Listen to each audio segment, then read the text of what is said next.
উপার্জনের টাকায় প্রথম ঈদে কাকে কি গিফট কিনে দিয়েছিলেন? আমি ফার্স্ট আসলে টাকা পাই সেটা হলো 93, ওই শান্ত ভাই যেরকমটা বললো 93, তখন ঢাকা প্রিমিয়ার লিগ মানে অত বড় টিমে খেলিনি, সেকেন্ড ডিভিশন, যেটা হলো সিদ্ধেশ্বরীতে অমরজ্যোতি ক্লাব। সেই অমরজ্যোতিতে ফার্স্ট আমি সেকেন্ড ডিভিশনের টিমে চান্স পেয়ে 2000 টাকা পেয়েছিলাম।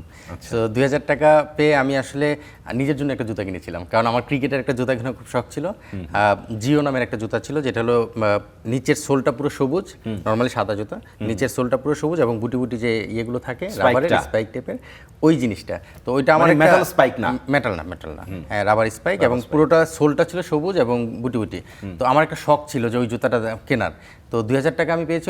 কতদিন ধরে এই জুতাটা কিনবেন মনে মনে ভাবতেছিলেন? না, তার আগে আমি সেকেন্ড ডিভিশন খেলার আগে 1 বছর কোয়ালিফাইং খেলি। তখন আমি অনেক ছোট, ক্লাস 7-এ পড়ি। সো তখন আমি ওই কোয়ালিফাইং যখন খেলি তখন এক বড় ভাইকে পড়ে খেলতে দেখছিলাম। তো দেখার পরে আমার খুব পছন্দ ছিল, তখন ইচ্ছা ছিল যে কিনবো এটা। ওটা সম্ভবত 1200 টাকা দিয়ে কিনছিলাম, আমার যতটুকু এখন মনে পড়ে। তো 2000 টাকার মধ্যে 1200 টাকা দিয়ে ওই জুতাটা তখন কেনা।